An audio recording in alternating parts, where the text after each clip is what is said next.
Usted se está burlando de todos nosotros. ¿Por qué no se pone usted el traje de arpillero y sale a la calle a pedir limosna con la latita? El astrólogo no pudo evitar unas carcajadas alegres. Ya más sereno, objetó, no estaría bien que lo hiciera porque yo soy un incrédulo que me burlaría de ese procedimiento, útil para otros temperamentos. Quiero decir que de arpillera o de frac, mi personalidad permanece inalterable. Posiblemente yo sea el hombre de la transición, el que no está perfectamente en el ayer ni en el mañana. ¿Cómo se me pueden pedir entonces impulsos absurdos si no entran en mi mecanismo psicológico? Yo únicamente entreveo caminos. Caminos. Soy distinto a los jóvenes. Y el astrólogo de pronto se tomó la frente como si hubiera recibido un golpe. Con la palma de la mano se apretaba las sienes. La luz chocaba en el movedizo perfil de su pupila, como si él desde allí estuviera renqueando la forma de una imagen distinta y con alegría exclamó, la verdad es esta, yo no llevo en mí la extrañeza de vivir. Todos nosotros, los hombres viejos, hemos andado en la vida sin la extrañeza de vivir, es decir, como si estuviéramos acostumbrados desde hace muchos siglos a las presentes maneras de vida planetaria. Los jóvenes, en cambio, ustedes y Erdogan, Hipólita, no se cuentan porque es un alma vieja. Ustedes, Erdogan y otros no se habitúan a las cosas y al modo en que están dispuestas. Quieren romper los moldes de vida, viven angustiados como si fuera ayer el día en que los echaron del paraíso. ¿Qué me dicen ustedes del paraíso? No importa que ellos piensen barbaridades, hay una verdad, la verdad de ellos, y su verdad es un sufrimiento que reclama una tierra nueva, una ley nueva, una felicidad nueva. Sin una tierra nueva que no hayan infestado los viejos, esta humanidad joven que se está formando no podrá vivir. Hipólito y Barciú estaban suspendidos de lo que decía el astrólogo, porque este no los miraba y se hablaba con lentitud, como si escuchara el dictado de un fantasma detenido junto a su oreja derecha. Incluso seguía un ritmo y con una atención determinada. A veces se le iluminaba el semblante como si en el fondo de su espíritu estallaran luces de bengala. Así, cuando dijo, ah, oh, los jóvenes, sus ojos se inflamaron de sincero entusiasmo. Luego, con una mueca dura, desvió su entusiasmo y deteniéndose frente a ellos, cortó secamente la conversación.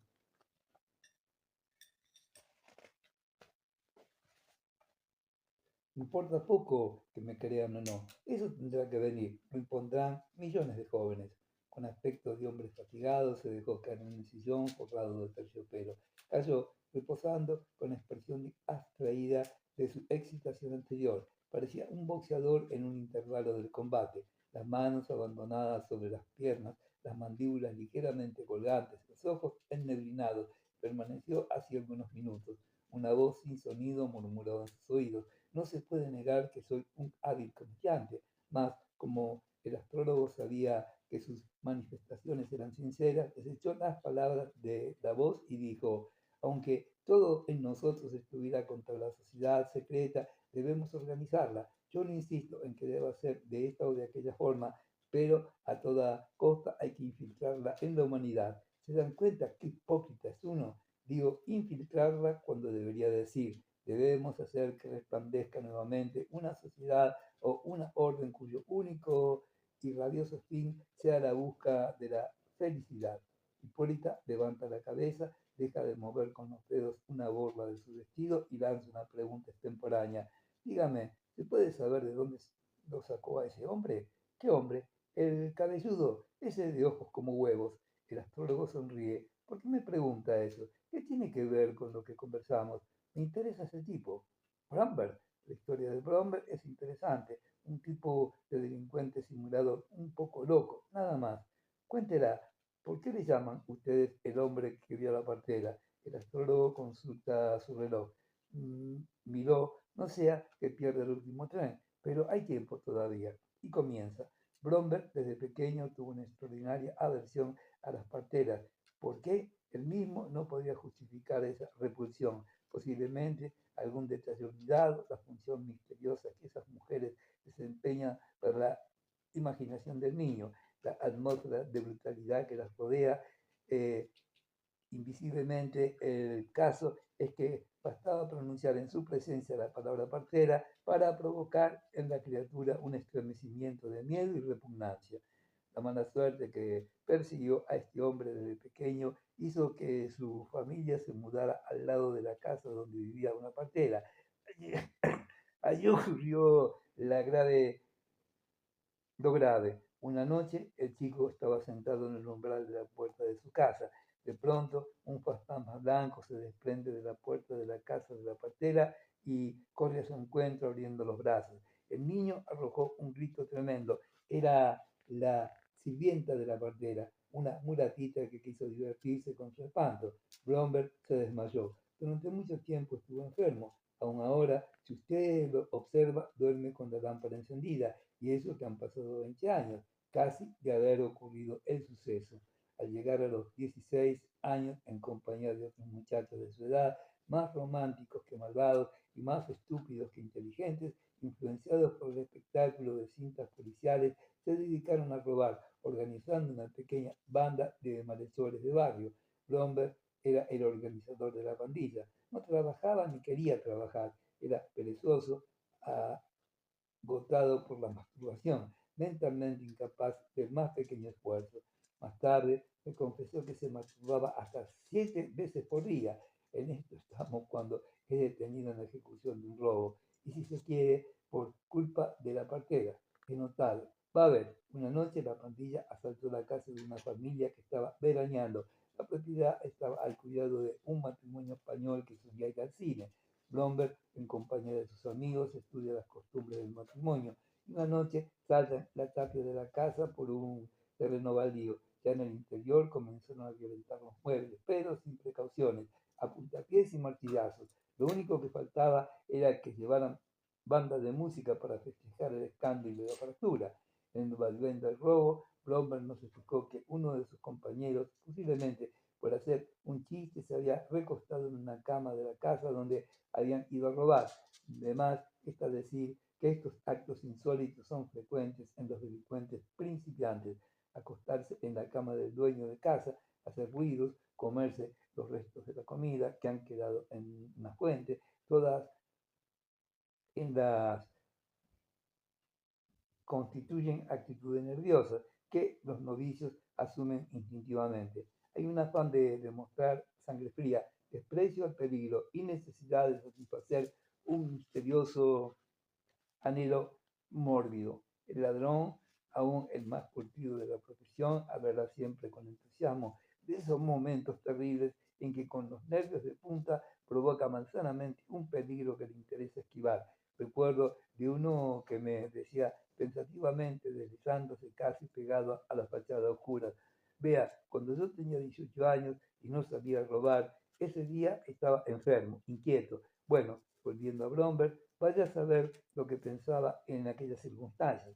En busca de un lienzo en que envolver objetos robados, entró al dormitorio. Momentos antes se le había ocurrido que la funda de la almohada era una excelente bolsa para cargar su botín. Se inclinó sobre la cama y de pronto el otro compañero que estaba recostado lo tomó silenciosamente por los brazos.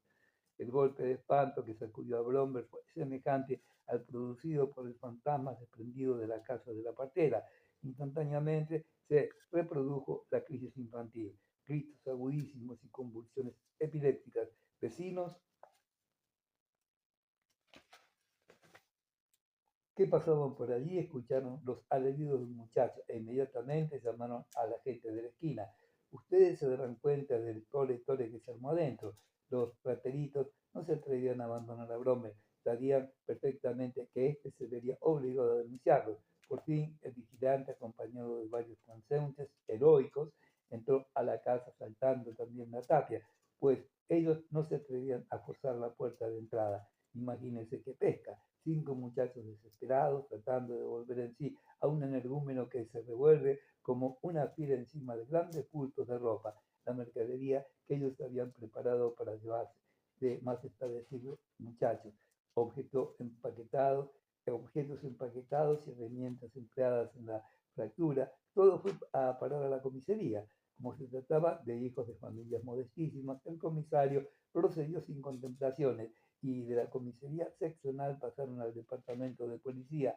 Asustados, declararon los robos que anteriormente habían cometido e incluso fue detenido un honrado señor que tenía casa de compra y venta. Allí vendían los muchachos los artículos robados y por disposición del juez de menores pasaron al reformatorio de menores delincuentes. Al año de estar en el reformatorio, Blomberg, que había terminado de depravarse, huyó en compañía de dos ladrones más avesados en el camino de Mercedes, intentaron asaltar a un vendedor ambulante. Aquí, como de costumbre, se pone en evidencia la desdichada suerte de Blomberg. El desconocido repelió a tiros la agresión. El único que resultó herido fue el hombre que dio la partera. Una bala le atravesó el muslo y cayó, siendo, como es natural, abandonado por sus camaradas. Decididamente no tenía suerte. Nuevamente da Blomberg con sus huesos en el departamento. Cuando sale de la enfermería del reformatorio, tiene una riña con un delincuente que lo hiere en un flanco de un puñetazo. Y él otra vez aquí, hospitalizado. La herida no era grave, pero Blomberg, dispuesto a vengarse, esperó algunos meses. Por fin sorprendió a su enemigo en un watercloset y lo estranguló sobre sus propios excrementos. Nuevo proceso. Blomberg pasa del reformatorio a la cárcel. El juez, en primera instancia, lo condena a reclusión perpetua. En la cárcel, un preso, conociendo los antecedentes de Blomberg, le aconsejó que simulara los ataques de locura que provocaron su primera detención. Blomberg no puede simular la locura, sino reproducir nerviosamente tal estado de espanto.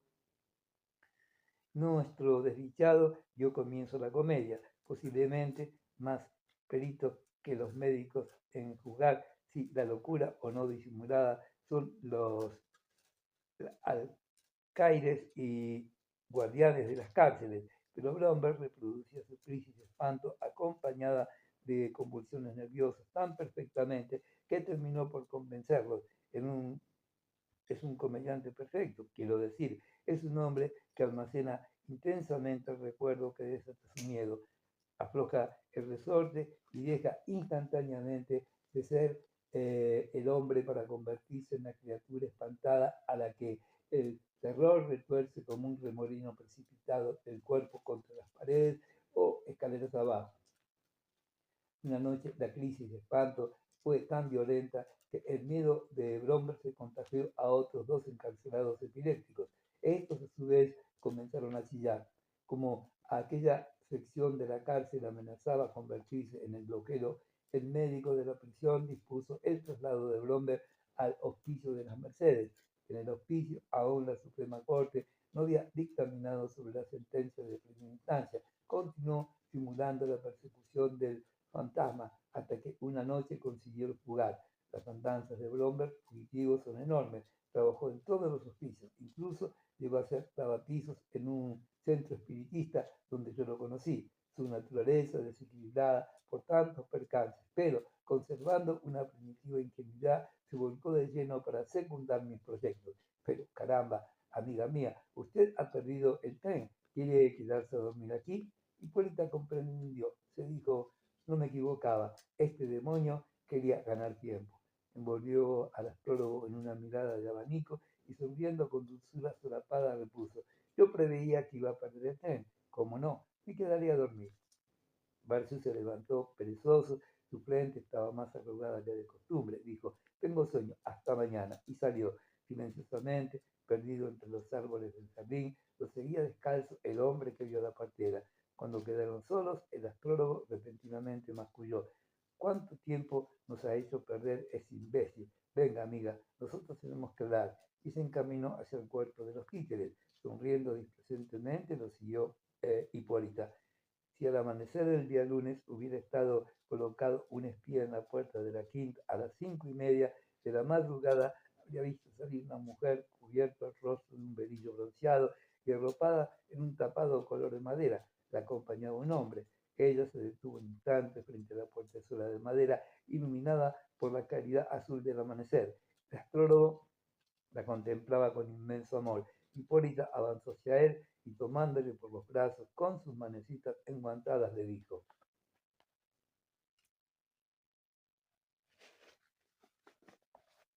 hasta mañana, querido superhombre. y acercó la cabeza. Él la besó con dulzura sobre el velo en los labios y la mujer echó a caminar rápidamente por la vereda de ladrillo humedecida por el rocío nocturno.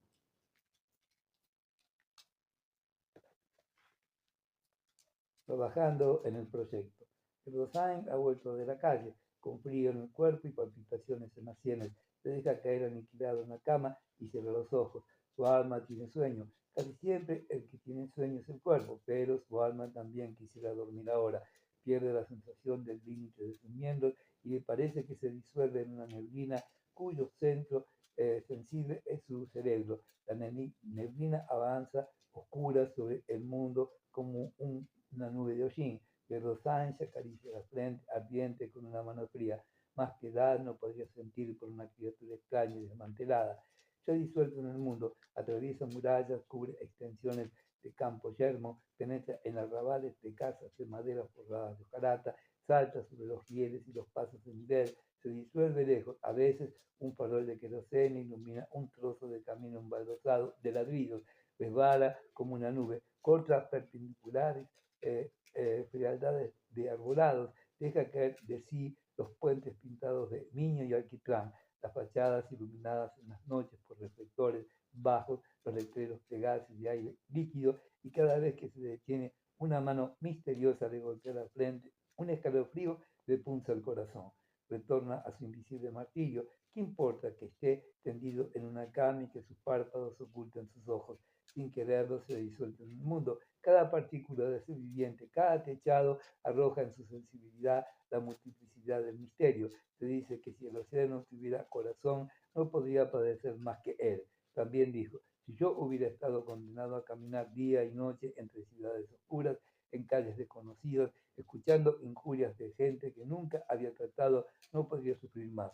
También dijo, he vivido como si alguien me llamara a cada momento desde distintos ángulos, día y noche, día y noche. Ay, Dios mío, ¿qué importa el día y el sol oblicuo? Las mejillas me abrían como si tuviera una fiebre muy alta. El Rosain se aprieta la cara con las manos, de tal manera que como si quisiera exprimir de su carne un grito que no puede articular su garganta. La angustia se cierne sobre él semejante a las nubaradas de las grandes chimeneas en los cielos de los poblados industriales. Cuando piensa que su corazón puede estallar en fragmentos, su sentimiento de consuelo alivia su martirio. La muerte no es terrible, es un descanso amoroso, tierno, mullido. Ahora sabe lo que es la muerte, descansará siempre y su carne se volatilizará en el silencio de la gusanera. Y el sol implora su alma, el sol de la noche. Pero San, aquí con el misterio, sabe perfectamente que existe una fiesta. La fiesta se desenvuelve silenciosamente en la superficie del sol de la noche. ¿Qué es el sol de la noche? No lo sabe, pero se encuentra en algún rincón de trayectoria helada, más allá de los planetas de color y de las vegetaciones retorcidas de los árboles con deseo. Crestas puntiagudas de ciudades modernas, cemento, hierro, cristal, entublan un momento la quietud de Rosain. Es el recuerdo terrestre, pero él quiere escaparse de las prisiones de cemento, hierro y cristal más cargadas que condensadores de cargas eléctricas. Las jazz band chillan y serruchan el aire de ozono de las grandes ciudades. Son conciertos de monos humanos que se queman el trasero. El Rosain piensa con terror en las cocottes que ganan $5.000 semanales y en los hombres que tienen atravesados los maxilares por dolores tetánicos. El Rosain quiere escaparse de la civilización, dormir en el sol de la noche, que gira siniestro y silencioso al final de un viaje, cuyos boletos vende la muerte. Se imagina con avidez una frescura nocturna, quizá cargada de rocío. Él podría avanzar llorando su terrible dolor, pedir clemencia. Quizás alguien en el confín del mundo lo recibiera haciéndolo recostar en una alcoba oscura, dormitaría hasta que se le hubiera evaporado de las penas el veneno de la locura. Sería una casa grande aquella, una única casa en el confín del mundo. Frente a la puerta una mujer alta y fina, sin decir palabra, con un gesto lo invitaría a entrar. Nadie le preguntaría nada. Él se tentaría en la cama a llorar sin vergüenza alguna. Entonces podría llorar 2 días con 2 noches. Primero serían lágrimas lentas. Se taparía la cabeza con la almohada y sollozaría fuertemente. Y cuando tuviera en el pecho la sensación de que los pulmones se le habían vaciado de sollozo, nuevamente lloraría. La mujer alta y fina permanecería de pie junto a la cama, mas no le diría una palabra. Una tiniebla altísima guillotina, el sueño de Rosain. Es inútil. Las casas son terrestres, las mujeres altas y finas y son terrestres. Lámparas de 50 bujías iluminan todos los semblantes y aún no ha sido fabricado el derecho de la compasión. Como un cerdo que hociquea la empalizada de su posible para escapar del matadero, el Rosain golpea mentalmente cada leño de la empalizada espantosa del mundo que, aunque tiene leguas de circunferencia, es más estrecha que el chiquero bestial. No puede escaparse. De un costado está la cárcel, del otro el manicomio. Hay momentos que tiene ganas de emprenderla a martillazos con el muro de cemento de su habitación. A veces rechina los dientes. Quisiera estar acurrucado junto al tope de una ametralladora. Barrería en abanico la ciudad. Caerían hombres, mujeres, chicos. Él, en la culata de la ametralladora, sostendría suavemente la cinta de proyectiles. Erdogan retrocede, como un hombre que agotó su fortuna en una ruleta que gira. Girará siempre, pero él no podrá poner allí, en el cuadro verde, un solo centavo. Todos podrían jugar a ganar o perder. Él no podrá jugar nunca más. Se agotó. Por otros hombres, las mujeres se desvestirán despacio en sus cuartos, avanzando una sonrisa enrojecida por otros hombres. Erdogan rechaza el pensamiento. Repentinamente ha envejecido, tiene 1000 años. Incluso las prostitutas más hediondas le guiñarán burlonamente un ojo, como diciéndole: se te puede enterrar, demonio. Erdogan salta de la cama, enciende la luz, se acerca a la mesa diciendo en voz alta: es mejor que trabaje en los gases. Rápidamente recorre con la vista apuntes tomados en bibliotecas y escribe: dice el mariscal Foch, la guerra química se caracteriza por producir los efectos más terribles en los espacios más extendidos. Remo parpadea el concepto. Los efectos más terribles en los espacios más extendidos. Ojea el enigma del ring. Luego va y viene en su cuarto. Repite lentamente en ataque de contrabatería. 60% de cruz azul, 20% de cruz verde. Sonríe lentamente. Se ve situado en un paraje industrial junto a los montes de carbón y los tanques negros de petróleo describen arcos. Los rieles, locomotoras con herrajes de bronce y chimeneas cónicas maniobran en las entrevías. Hombres desnudos con los brazos lubrificados de aceite mineral empujan vagonetas reventadas de carga de piedra. Los puentes rechinan férreamente bajo la velocidad de los expresos que pasan y los esclavos entran y salen a los galpones ennegrecidos de hollín. El espacio está reticulado de cruces triples con tirabuzones y redes de cables que desde todos los ángulos arrancan hacia la distancia. Erdogan observa, prepara su sorpresa. De pronto, en la plataforma de una torre, junto a él, se ilumina verdosamente como una ampolla de croquets un torpedo de cristal. La atmósfera se carga de estático y de pronto rectiliña una descarga cónica de luz verde hace estallar los tirabuzones de porcelana. Una locomotora se levanta sobre sus ruedas delanteras, vacila una milésima de segunda y estalla en 3 distintas alturas de metal licuado. Erdogan, en su cabina de cristal plomo, gira suavemente el torpedo de cristal. Los rayos chocan en las piedras y los cimientos de las viviendas estallan, hasta llega a observar el detalle siguiente. En la proximidad de los rayos, los cabellos de una mujer se ponen en verticales, mientras que el cuerpo se desmorona en cenizas. Más alto, murmura Rosanne, deje caer los rayos. El torpedo de cristal hurga con sus rayos en los pulmones de la ciudad. El Rosanne mira a lo lejos con un catarejo hacia el confín, verticales como murallas onduladas, como lienzos avanzan nubes de gases. silban los cilindros de acero puestos en hilera y a cada 3 minutos una cortina más espesa de gas verdoso se levanta en tromba hacia la altura, se repliega sobre sí mismo y como gateando en los obstáculos del suelo se acerca con densa lentitud. Erdosani escribe, mortandad en tropas no preparadas para el ataque del gas, 90%. Una frase estalla en su cerebro, Barrio Norte. La frase se completa, ataque a Barrio Norte. Se alarga, ataque de gas a Barrio Norte. Mira a un ángulo de su cuarto, repite, Barrio Norte. Serás invisible los criados en las puertas de los garajes conversando de la grandeza de sus amos. Un viento verde amarillo aparece en la entrada de la calle. La cortina sobrepasa las cornisas de los edificios. El aire se impregna de olor a hierba podrida. Los fámulos de corbatín abren ansiosamente las bocas. Súbitamente, unos uno respinga en el aire y cayendo se encoge más bruscamente que si hubiera recibido un golpe en el estómago. La nube de gas verdurenco está sobre los criados. Otro se toma el vientre con las manos crispadas en violeta. Ruedan los cuerpos por el mosaico de la acera, con los rostros aplastados en las baldosas de sedez, quijarran en aspiración de aire que ya no existe. Hilos de sangre resparan hacia el cordón de granito de la calle. La nube de gas se expande en los jardines sembrados de granja, rosa y palmeras africanas. Erdosain se pone una mano en la oreja. En su oído resuenan lentos silbidos de dínamos. Son zumbidos de usinas proletarias elaborando toneladas de gas.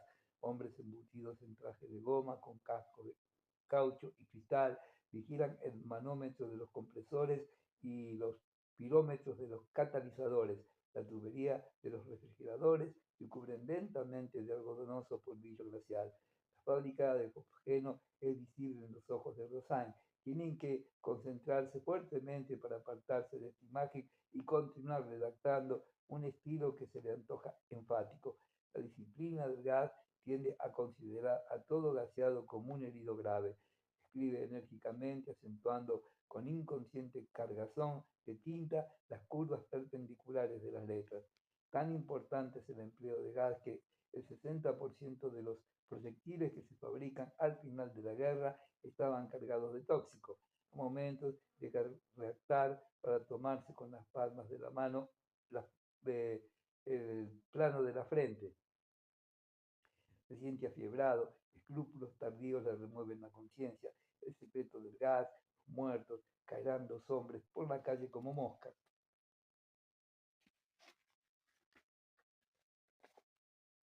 ¿Quién puede detener el avance de la cortina de gas? Fosgeno, nombres fulgurantes, difenilcloracina. Oh, los demonios. Se aparta tambaleándose de la mesa, apaga la lámpara y se tira con náuseas sobre el sofá. El mueble parece moverse lentamente como una mecedora. Pasan las horas de la noche. La noche, su castigo de Dios, no lo deja dormir. El Rosain permanece con los ojos desencajados en la oscuridad. Preguntas y respuestas se entrecruzan en él. Se deja estar como una esponja envejecida por el vaivén de esa misteriosa agua oscura que en la noche puede dominarse la vida centuplicada de los sentidos atentos. Ha recorrido la gama de las posibilidades humanas y sabe, textualmente sabe, que no le queda nada que hacer. La vida es un bloque que tiene la consistencia del acero a pesar de su movilidad. Él quiere horadar el cubo con una mesita de cerrajero. No es posible. Rosain se deja mecer con los párpados muy abiertos. A veces mete la cabeza bajo la manta y se queda acurrucado como un feto en su bolsa placentaria. A esa misma hora, millones de hombres como él están con las rodillas que se tocan, las piernas encogidas y las manos recogidas sobre el pecho, semejantes a fetos en sus bolsas placentarias. Cuando el sol, dejando sombras azules en las veredas, proyecta su resplandor dorado sobre las altas cornisas, esos fetos abandonarán sus bolsas placentarias, abrirán una canilla con un pedazo de jabón, se desclasarán el rostro, beberán un vaso de leche, saldrán a la puerta, prepararán a un tranvía amarillo o a un ómnibus verde, y así todos los días. Rosain se deja mecer en las tinieblas por el vaivén de esa misteriosa agua oscura que en la noche puede denominarse vida centuplicada de los sentidos atentos. Rosain continúa su soliloquio. En todas las ciudades ocurre este fenómeno. No importa que lleven nombres hermosos o ásperos, que estén en las orillas de Australia, en el norte de África, en el sur de la India, en el oeste de California. En todas las ciudades del mundo, los colchoneros, inclinados sobre sus máquinas de cargar lana, calculan ganancias con los ojos, mientras que los blancos vellones les cubren los pies. En todas las ciudades del mundo, los fabricantes de camas miran con ojos de peces por sobre sus anteojos a los cargadores que cargan en los camiones camas portátiles. Y de pronto un grito estalla involuntariamente en el Rosain. Pero yo te amo, vida. Te amo a pesar de todos los que te afiaron los hombres. Sonríe en la oscuridad y se queda dormido. Día viernes. Son dos, dos bergantes. Son las 10 de la mañana. Los dos hombres, eh, vistos a la distancia de 20 metros, parecen fugados de un hospital. Caminan casi hombro con hombro. Uno tantea con su palo los zócalos de las casas porque le cubren los ojos unas siniestras gafas enfrejadas con cristales que de frente parecen negros y oblicuamente violetas, una gorra de chofer con visera de hule, alarga aún más su cara flaca y escuálida, con puntos grises de barba. Además, aparece enfermo, pues, aunque la temperatura es tibia, se cubre con un McFerman imposible, a cuadros marrones y rojizos, cuyas puntas casi le tocan los pies. Sobre el pecho lleva un cartón donde se puede leer: ciego por efecto de los vapores del ácido nítrico. Socorred a una víctima de la ciencia. El lazarillo del ciego se engalana con guardapolvo gris, colgada a un costado mediante una correa que le atraviesa oblicuamente el pecho, lleva una valija de viajero entreabierta. Se distinguen en el interior paquetes anaranjados, violetas y ocres. Son Emilio y el sordo Estacho. ¿Qué calle es esta?, murmura el sordo. La arrasaban. Esta, en el itinerario de hoy, ufa, que sos molesto, ¿eh? Claro que está en el itinerario de hoy, pero ufa. La avenida de veredas amarillas y calzada gris se extiende silenciosa bajo el cielo azul de losa de la tibia mañana. Acacias copudas reverdecen intensamente. Emilio mira pensativamente las casas, de las cuales casi todas tienen un jardín al frente. El lazarillo adivina en ella oasis de gente feliz, tan feliz que no...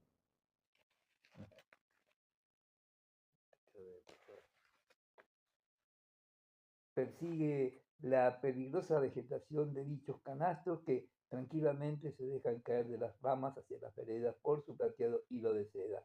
Un piano suena a poca distancia con el eterno do, re, mi, fa, que unas manos sin experiencia arrancan del teclado. Sin embargo, los sonidos tardíos infiltran en la atmósfera azul de la mañana cierta dulzura meditativa. Una chica de 15 años, poltera rosa y sin medias, en chancletas, está en la puerta de su casa. Mira enfurruñada la distancia. Los dos perdularios se acercan lentamente. Cuando ya están próximos, Emilio se quita el sombrero y el sordo se detiene esquivo como un muro junto al pilar de la puerta. Las siniestras gafas del hombre alto sobrecogen un instante a la mocita y Emilio dice: señorita, ¿no quiere comprar un paquete de caramelos para auxiliar al pobre ciego? La chica examina a los dos bergantes con atención de extrañeza.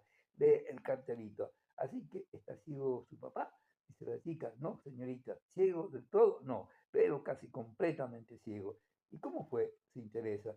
Estaba haciendo una reacción con ácido nítrico y se le rompió el tubo de ensayo y con la explosión le saltaron gotas y vapores en los ojos. Pobrecito, murmuró la chica, y no tiene familia. Yo soy su único hijo. El seguro no quiso pagarle porque dijo que nadie le mandaba tener amor a la ciencia. Los pobres siempre somos las víctimas, señorita. Hablando de esta manera, Emilio dibuja eh, cara compungido con quien está ausente de las malicias del mundo. El sordo esquivo como una mula permanece tieso, oblicuo al pilar de mampostería donde se apoya la jovencita preguntona. La chica mueve comprensivamente la cabeza. Esta última cláusula, patéticamente recitada por el bellaco, la ha convencido. Dice: espere un momentito. Y la pollera se arremolina en torno de sus piernas mientras va corriendo por la galería. Emilio la contempla ávidamente y piensa, qué ingenuo parece, e internamente agradecido a las palabras de la chica, rebusca en su valijón el paquete de caramelos menos manoseado para ofrecerlo. El sordo permanece silencioso, esquivo como un mulo, la nariz contra el pilar. Aparece la chica ligeramente sonrosada las mejillas, los cabellos se abren a los costados de sus sienes, trae un billete de $1 en la mano. Sírvase y que Dios lo ayude. Emilia le alcanza el paquete de caramelos. Que Dios se lo pague, señorita. Y tomando el peso se lo echa al bolsillo. Guárdese los caramelos. Gracias. Que Dios y la Virgen se lo paguen, señorita. Y Emilio, tomando al ciego del brazo con el mismo gesto de que toma un asno por el ronzal, lo aparta de la pilastra. Cuando se han alejado unos pasos, Eustaquio pregunta, ¿cuánto te dio? 20 centavos. Eustaquio meña la cabeza disconforme. Tantas preguntas por esa miseria. Emilio se siente Sos un malnacido, no tenés ni 5 de agradecimiento por las personas que te benefician. El sordo, que no lo escucha porque Emilio vomita su mano mal para sí mismo, salta a otra pregunta. ¿Qué hora es? Las 10 deben ser, más o menos. Parece que va a llover. Emilio está indignado y le vocifera en una oreja. ¿Cómo querés que llueva, grandísimo bellaco, si el cielo está más limpio que tus ojos? El sordo protesta. Se ve todo oscuro. ¿Tenés mierda en la cabeza vos? ¿Querés ver todo del color de la leche con esas antiparras que te echaste? Qué sordo más taimado este. Ufa, maldito el día que te acompañé. Nunca he visto un hombre más indiscreto que vos. Se detienen frente a las puertas de la casa que presumen habitadas por gente sencilla. En un conventillo le dan un paquete de comida, se apartan y Emilio estalla. ¿Qué se habrán pensado esas porquerías? ¿Que uno está muerto de hambre? ¿Que tiene criadero de cerdos? Erguido y rígido, camina el sordo como un ciego auténtico. La verdad es que casi lo es, pues sus gafas borradas internamente de papel violeta no dejan pasar la claridad de la mañana, sino una espesa penumbra que tiene la densidad de la noche e insiste abombado por aquella negrura que se le mete en los sesos.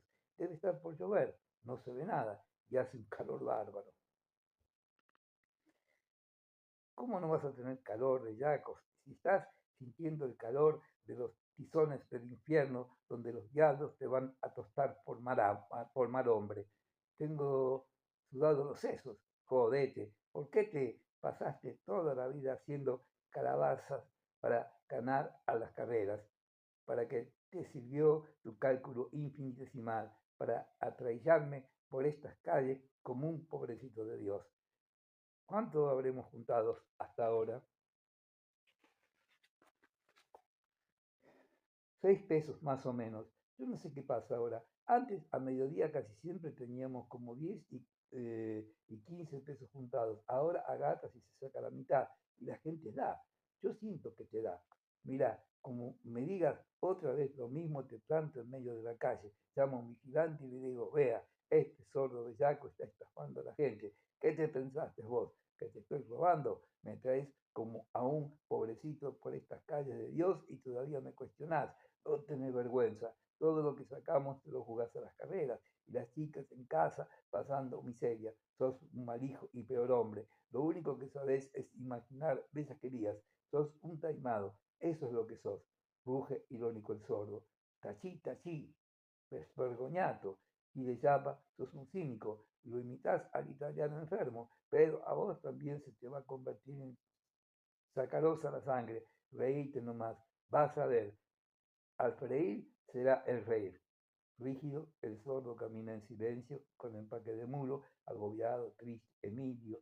¿Seguís por la calle del itinerario? Bendito sea Dios.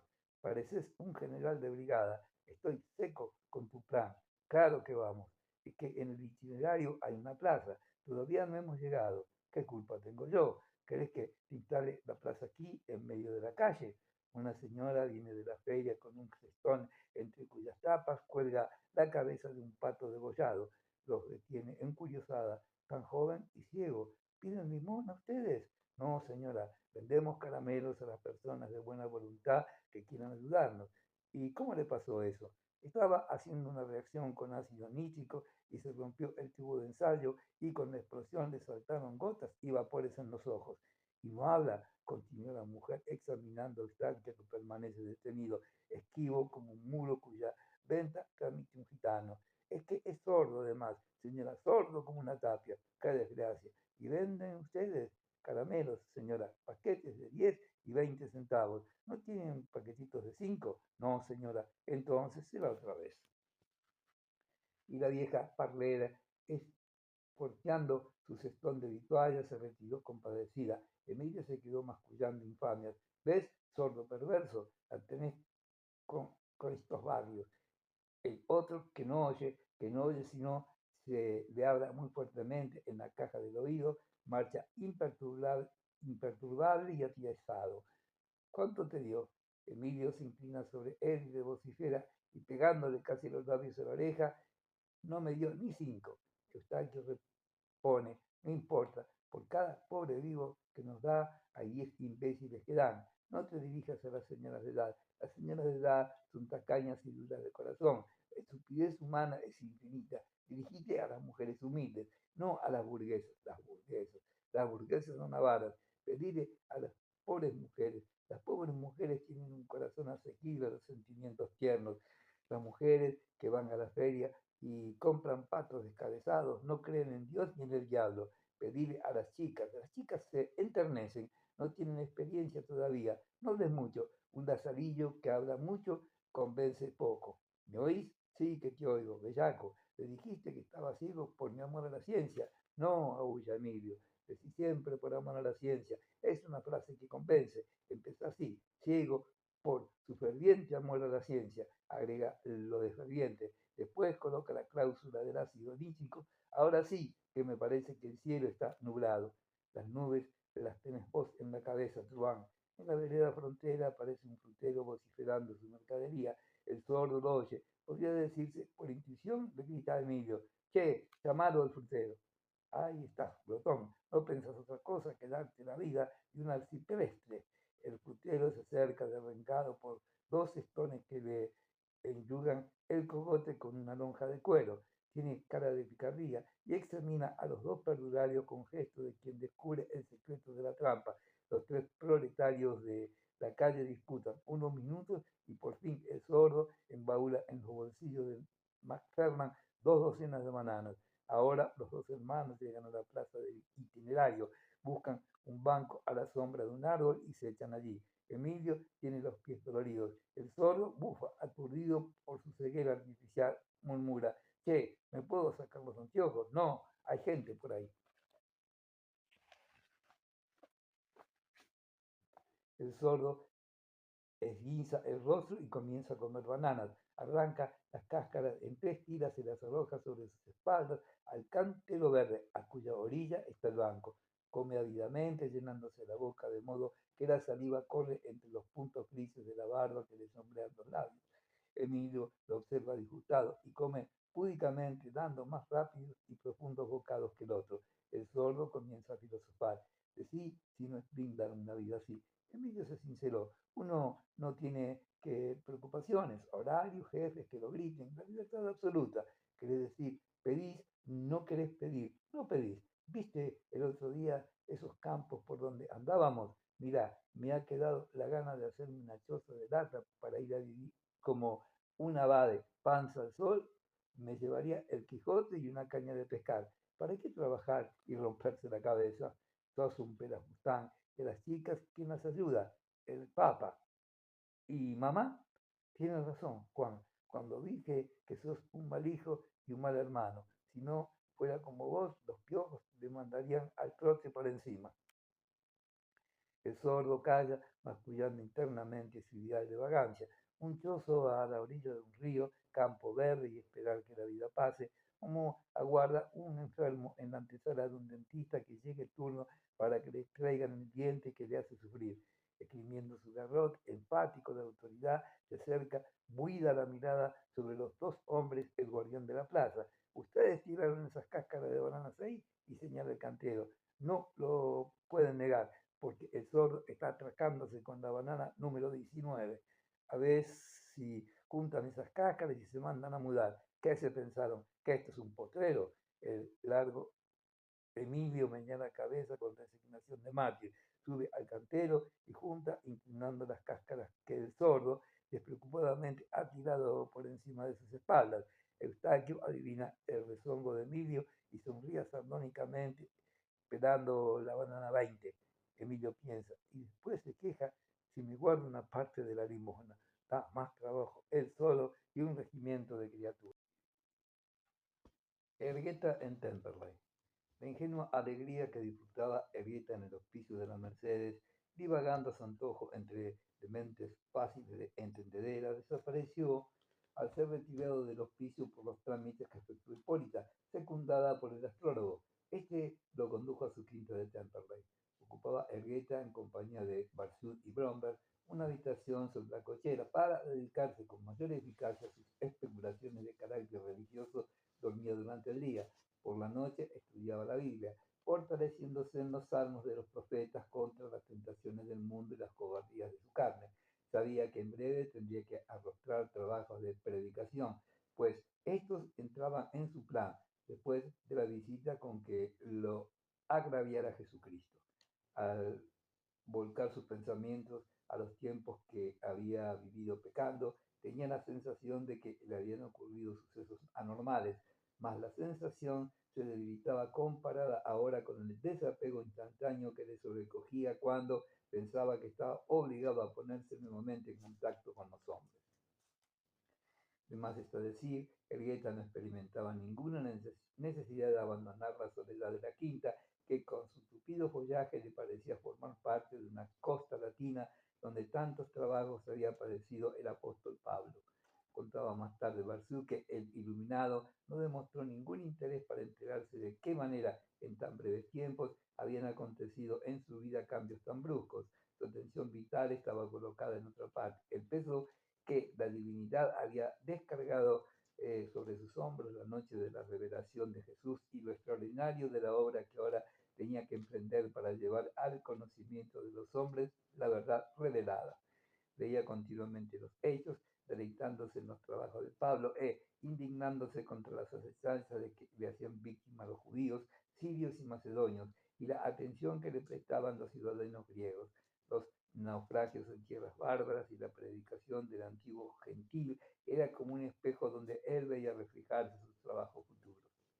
En esta época no demostró deseo alguno de verla a Hipólita, se refería a ella como una desconocida, alternaba su tiempo estudiando la Biblia y meditando entre los salvajes canteros de la quinta. El jueves a la tarde le dijo al hombre que dio a la partera, tengo que salir a predicar. Hace varias noches he tenido una visión singular por por lo simbólica y profética. Yo me encontraba en la azotea de la casa de gobierno en compañía de un ángel amarillo. Este detalle es importante porque lo amarillo es manifestación de peste, guerra, desolación y hambre. Sin embargo, a pesar de encontrarme en la azotea de un edificio tan alto, los techos de las casas no eran visibles. La ciudad íntegra estaba cubierta de agua azul. El agua no se movía, sino que estaba quieta hasta el horizonte. De pronto, del río comenzaron a saltar grandes pedruscos en el aire y el ángel mirándome me dijo, ¿ves?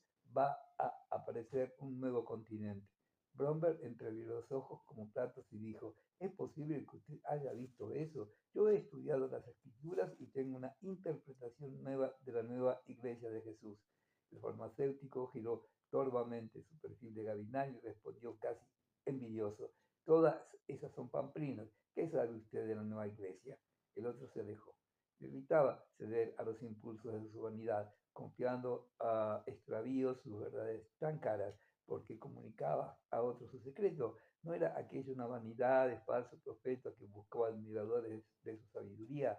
Además, a medida que estudiaba la vida de Pablo, descubría curiosas insingularidades entre su existencia y el de Saulo. Reproducía las peripecias que el apóstol había pasado en el mar al dirigirse a Creta en compañía del centurión Julio, su vigilante, como lo era de él, el judío Bromberg, y se decía, ¿qué es lo que me falta para parecerme a Pablo?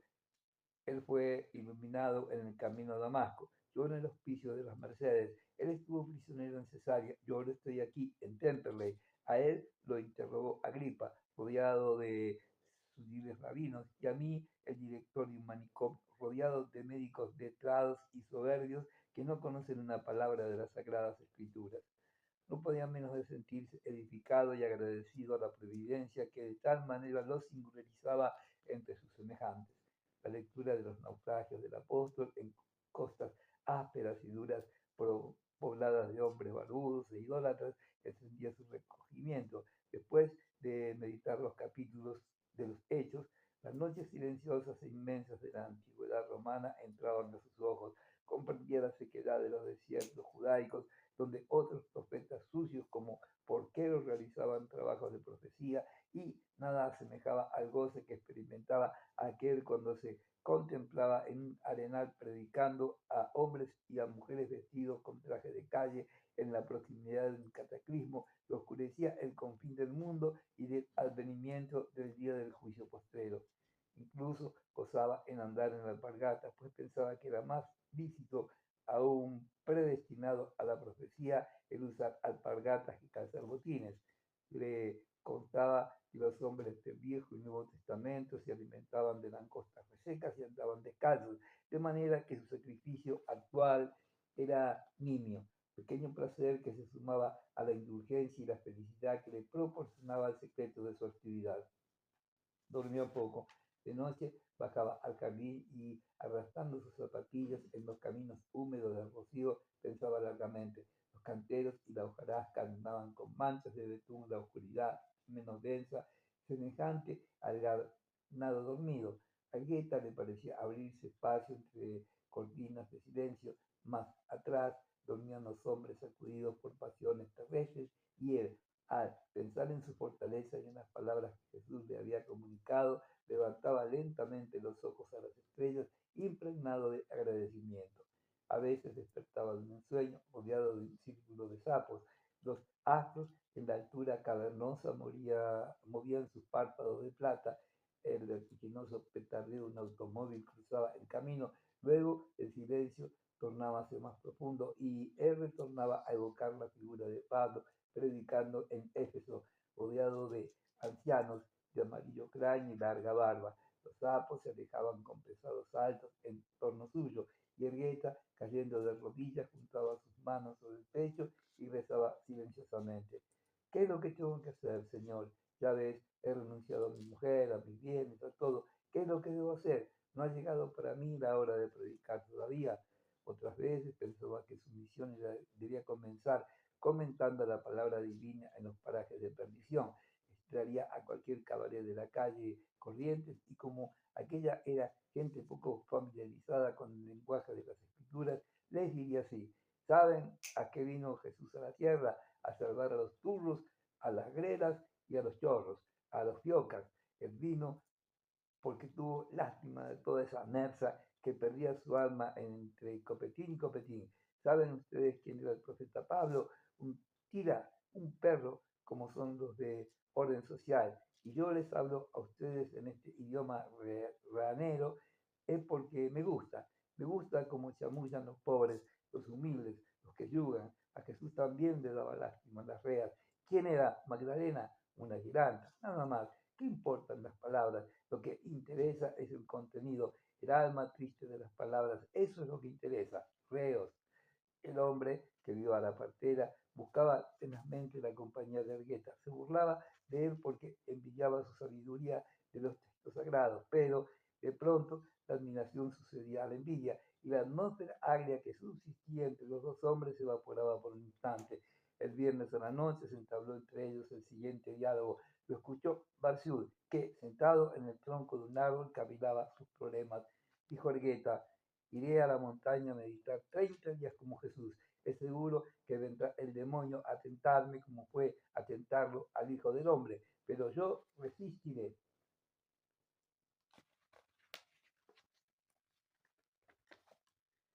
Sí, resistiré porque he renunciado a todo. Luego predicaré 30 días y después moriré apedreado. Mas, ¿cómo se va a tratar en la montaña esa vieja blenorragia que tiene? Que me cure Dios. Mi enfermedad es tan vieja ya que solo Dios puede curarme. Y en Él confío. Y si no me cura, será prueba de que debo continuar sufriendo para purgar todos mis pecados. Blomberg miró asuradamente alrededor. Luego tragando saliva, repuso débilmente, casi con ansiedad. En ese caso, podría acompañarlos también a la montaña. Tendríamos cabras y gallinas. Yo cuidaría la huerta mientras que usted estudiaba la Biblia, dijo, y quedándose mirando el azul negro del cielo, suavizado repentinamente en azul de agua, la cúpula de un eucalipto se tenía de acelerada fosforescencia violeta. Elgueta objetó, la Biblia no se estudia, se interpreta por gracia divina. ¿Y usted entiende de criar gallinas? Sí. ¿Y cuántas necesitaríamos para vivir nosotros?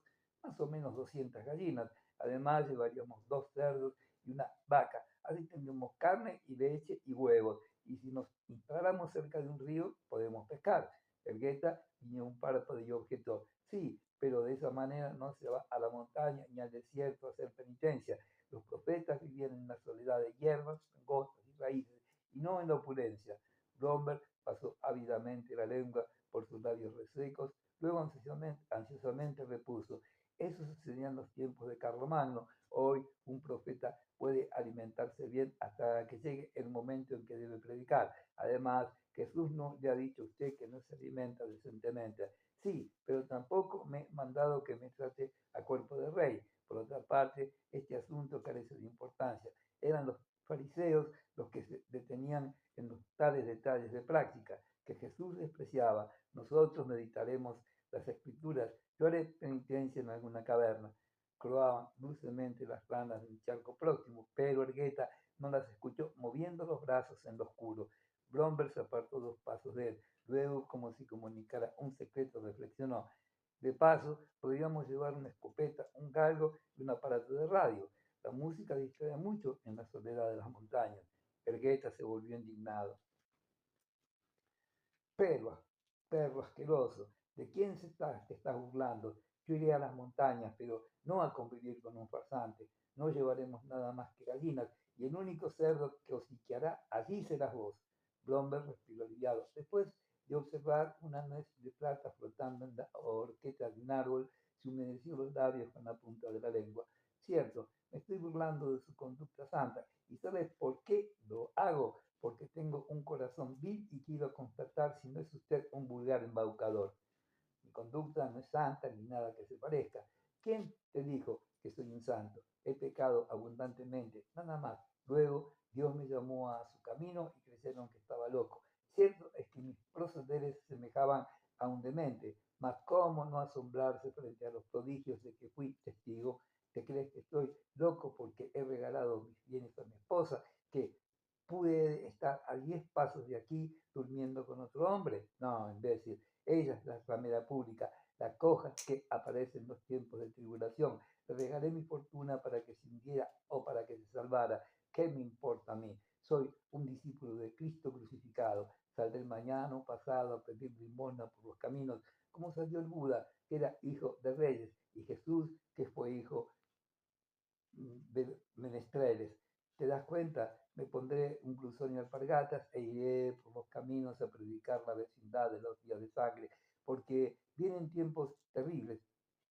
Judío, cínico, podés pasar ávidamente la lengua por tus labios para saborear el veneno que la envidia de Satanás engendra en tu estómago. Los bienes, el oro, la plata, ¿qué me importan a mí los bienes? Grotesco remedio del centurión Julio. Mi corazón rebosa de piedad por los hombres. Me queda, es cierto, este perfil de fiera, pero Jesús, que hurga dentro de las almas, sabe que las almas no constituyen en un perfil, han llegado a los tiempos cruentos. Escucha estas palabras terribles de Jeremías, profecía de hoy y para hoy. Veo una olla que hierve y su asa está de parte del Aquilón. Del Aquilón se soltará el mal sobre todos los moradores de la tierra, porque he aquí que yo convoco todas las familias del reino de Aquilón.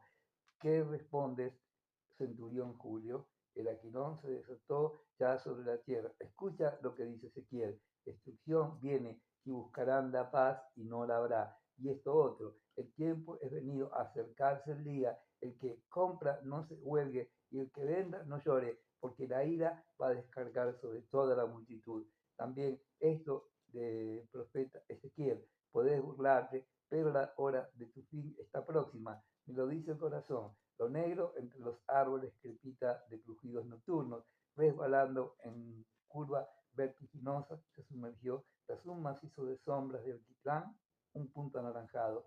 Yo no me burlo, me importa un carajo que te burles o no. Yo hablo de Jesús, que limpiaba toda alma impura. Cuando él miraba a los hombres, ellos se daban cuenta de que él estaba detenido con sus ojos en el fondo plano de sus espíritus, y como el albañil que raspa una pared y desgrana el cemento con sus dedos para saber qué proporción de cal y arena hay en la mezcla, él desgranaba entre sus dedos el secreto de los hombres y les decía en qué proporción estaban mezcladas en sus almas las arenas del deseo con la cal del pecado. Jesús era así, no dejó dicho todo lo que pensaba porque los hombres no estaban preparados para ello. Vos sabés que poco o nada se sabe de su vida. Anduvo entre errante por los caminos, allí conoció a ladrones de cabras y a mujeres que se acuestan con esclavos fugitivos. En esa época había esclavos. Vos pensaste en la pena que sufriría su pobre corazón al verse tan solo entre gente que a cada momento esperaba el suplicio, la horca, la cruz, el látigo, el hierro candente. Decime, francamente, ¿pensaste alguna vez en Jesús, en el Jesús ambulante, el Jesús linchera?